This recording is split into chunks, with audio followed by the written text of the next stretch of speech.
10 नवंबर 2022 की घटना है। उत्तर प्रदेश का एक जिला है उन्नाव। वहीं पास में एक मोहल्ला लगता है हुसैनपुरा। दोपहर के 2 बजे का समय था और एक लड़की अपने स्कूल से घर आती है। वो अपने घर का दरवाजा देखकर चौंक जाती है और वो सोचने लगती है कि सामने घर का मेन दरवाजा बंद कैसे है और पीछे का दरवाजा खुला हुआ होता है। तभी उस लड़की को ऐसा लगता है कि जरूर कोई घर में है। वो लड़की चुपके से धीरे धीरे कदम आगे बढ़ाती है और जब वो आंखों से देखती है उसकी आंखें फटी की फटी रह जाती हैं और उसने देखा कि आंगन में उसकी बहन पड़ी हुई है और आसपास उसके खून पड़ा हुआ है और वो खून में पूरी लथपथ पड़ी हुई है। बहन को इस हालत में देखकर वो लड़की जोर जोर से चीखने लगती है और चिल्लाने लगती है। तभी मोहल्ले वाले आ जाते हैं और धीरे धीरे वहाँ पर भीड़ इकट्ठा हो जाती है।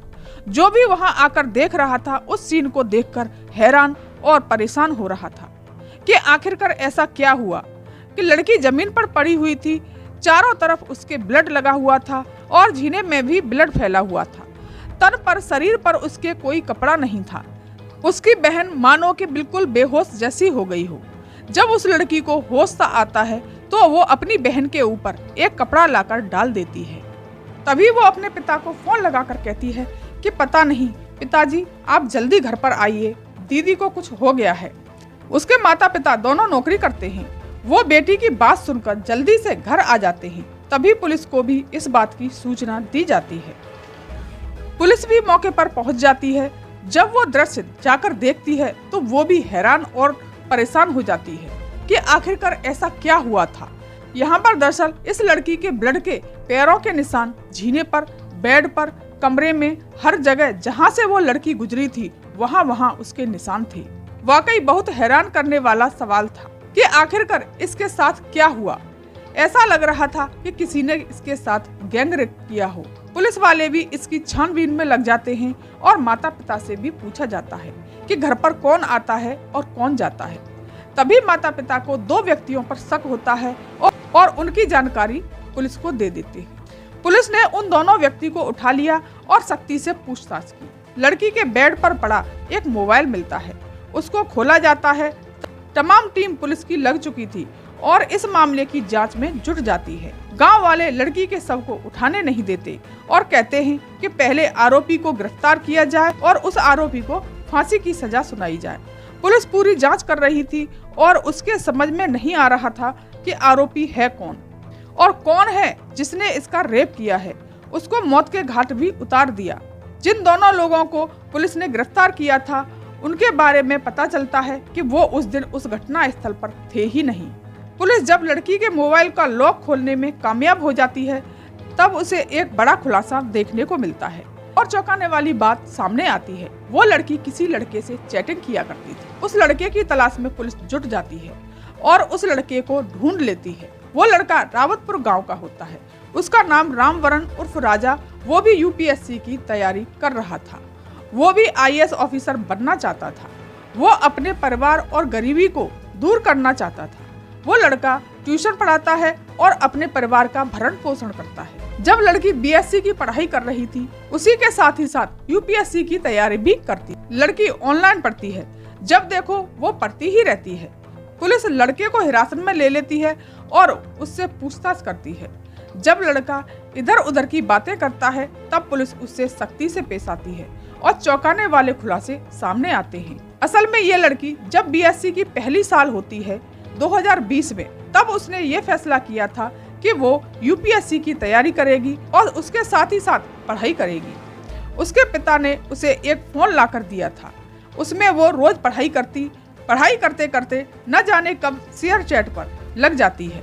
शेयर चैट पर भी वो लोगों से बातें किया करती थी। तभी चैटिंग के दौरान इसकी मुलाकात रामवरण उर्फ राजा से हो जाती है।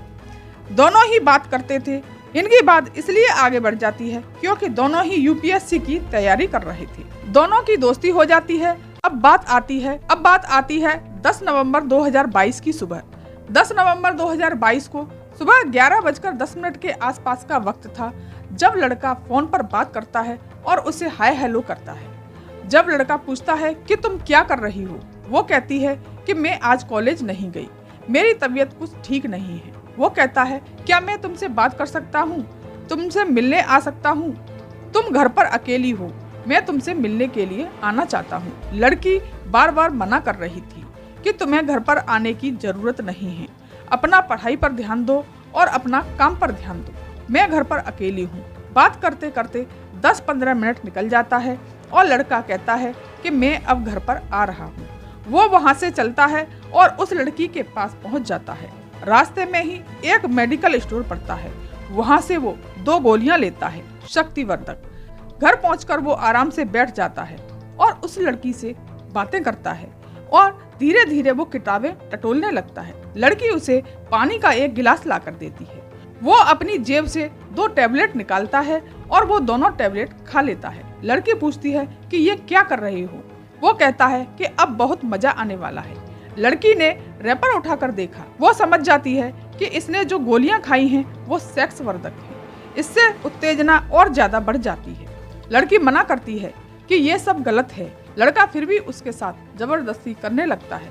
लड़की उस लेवल पर उससे विरोध नहीं कर पा रही थी जो विरोध उसे करना चाहिए था, क्योंकि लड़का और ये लड़की पहले से ही दोस्त थे, काफी समय से बात कर रहे थे। अब लड़की भी उसकी मर्जी में शामिल हो जाती है। वो उसके साथ गंदा काम और गंदा कृत्य करने लगता है। उसके सारे कपड़े धीरे धीरे करके उतार देता है और उसके साथ संबंध बनाने लगता है।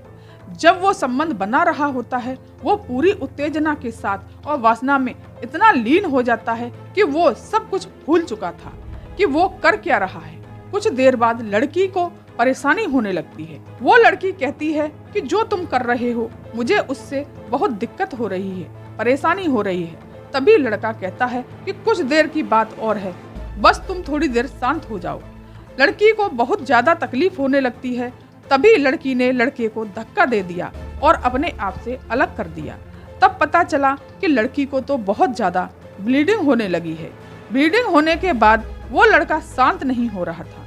लड़की अपने आप को बचाने की पूरी कोशिश कर रही थी, फिर भी वो लड़का उसके साथ वैसा ही संबंध बनाता रहता है, गलत काम करता रहता है और उसके साथ दुष्कर्म करता रहता है।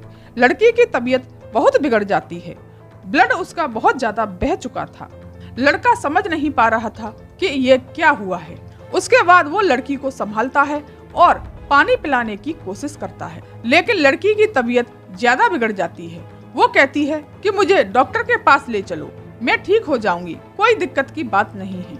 वो लड़का कहता है कि नहीं, तुम्हारी बहन का भी आने का समय हो चुका है।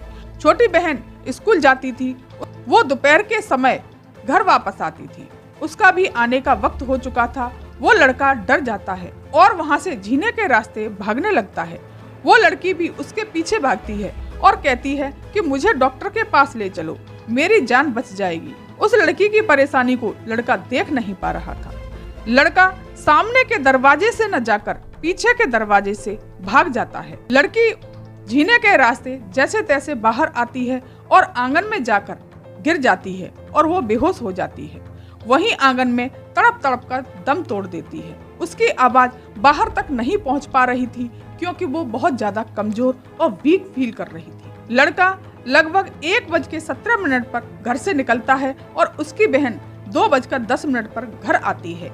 लगभग 1 घंटे का समय होता है। इसी बीच लड़की की दर्दनाक मौत हो जाती है। पुलिस ने जब शव को पोस्टमार्टम के लिए भेजा तो तब पोस्टमार्टम रिपोर्ट में पता चलता है कि लड़की के प्राइवेट पार्ट पर ऐसी चीजों से हमला किया गया है जिससे कि उसको गंभीर चोटें लगी हैं।